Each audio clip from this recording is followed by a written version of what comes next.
네, 하나님이 6일째 동물들을 만드시고 또 사람도 만들어 주셨는데요. 사람과 동물에는 엄청난 차이가 있습니다.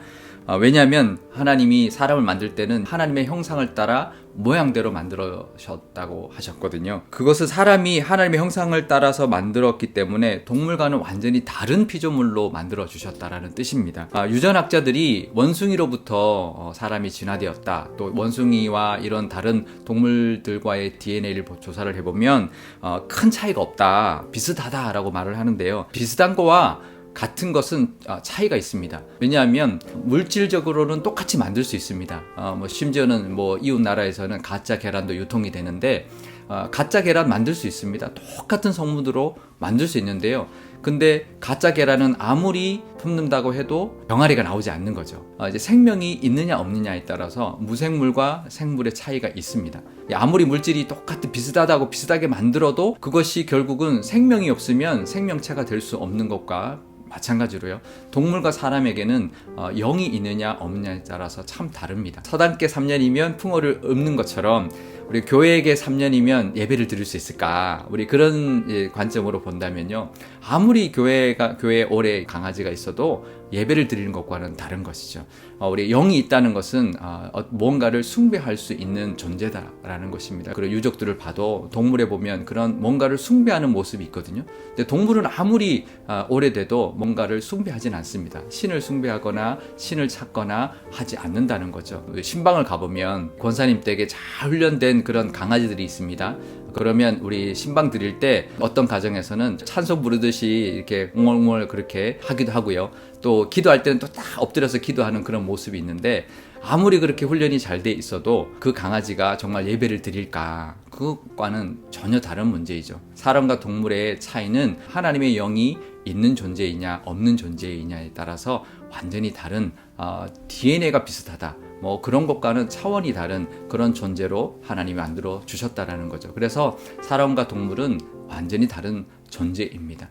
또 하나가 있는데요. 하나님은 사람에게 창조의 능력과 창조의 지혜를 주셨습니다. 새로운 것을 만들어낼 수 있는 능력을 주셨죠. 그것은 하나님의 능력인데 사람에게 허락해 주셨습니다. 그러니까 동물들에게도 집을 짓는다든지 먼 길을 찾아서 자기가 태어난 곳으로 간다든지 동물들의 아주 신기한 그런 능력들이 있는데요. 그러니까 그것이 어떤 새로운 것을 만들어내지도 않고요. 발전하지 않습니다. 집을 예쁘게 짓는 그런 동물들이라고 할지라도 그것은 세월이 지나도 100년이 지나고 1000년이 지나고 오랜 시간이 지나도 그것은 발전하지 않습니다. 똑같은 그 모양으로 짓죠.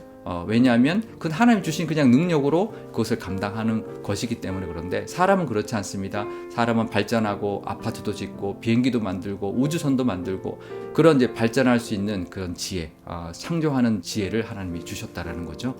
근데 그 지혜로 사람들이 참 많은 것을 만들어냈는데, 근데 안타깝게는 그런 지혜로 사람의 건강을 해치는 것들도 참 많이 만들었습니다. 여러 가지 해로운 것들도 많이 만들게 되는데요. 근데 우리가 사람의 지혜로 이것이 참 좋겠다라고 싶어서 만든 것 중에서 프레온가스도 있었고요. 하지만 그것이 좋은 역할도 했지만 오존층을 파괴했던 것처럼 또 우리가 생각지도 못했던 그런 인간의 지혜 한계를 많이 느끼고요. 또 우리가 식품의 첨가물 같은 경우도 많이 합니다. 그래서 가장 대표적인 게 보존제죠. 방부제라고 하는 그런 것을 통해서 식품을 오래 보관하고 변질되지 않도록 만들어준 그런 좋은 역할을 하지만, 그래서 대량 생산도 하고 오래 보관도 하고 유통도 할 수 있도록 만들어줘서 어떻게 보면 단가도 내리고 많은 사람들에게 그런 식품을 제공할 수 있는 그런 시대가 열렸지만, 또 그것이 건강에 또 해롭다라는 것을 또 많이 알게 되었고요. 그 아질산 나트륨이라고요. 햄에 들어가는 그런 빨간색 그 색소가 있습니다. 근데 이 아질산 나트륨이 우리가 많이 알죠. 발암 물질이다. 왜냐하면 혈액 속에 있는 헤모글로빈과 결합을 해서 산소의 운반 능력을 떨어뜨리고요. 마치 일산화탄소 같은 역할도 하고 우리 몸 안에서 나이트로소 아민이라는 발암물질도 만들어내기 때문에 그것이 발암물질일 수 있다라고 우리가 많이 이야기를 하고 있고요. 주스라든지 우유라든지 음료수에 여러 가지 맛과 또 색소를 넣습니다. 다 합성한 것들인데요. 들어가지 않는 게 거의 없죠. 그래서 그런 것들을 통해서 더 맛을 더 돋보이게 하고 또 색깔도 더 예쁘게 만들어내지만 결국은 그런 것들을 통해서 우리 건강에 해로운 것들이 참 많이 있습니다. 그것 이제 또 대표적인 것 하나를 이제 말씀드린다면 환경 호르몬인데요. 우리 주변에 이제 환경 호르몬이 우리 몸에 들어와서 여성 호르몬처럼 작용하는 그런 오염 물질인데요. 그게 주로 우리 주변에 많이 사용하고 있는 곳에서부터 옵니다.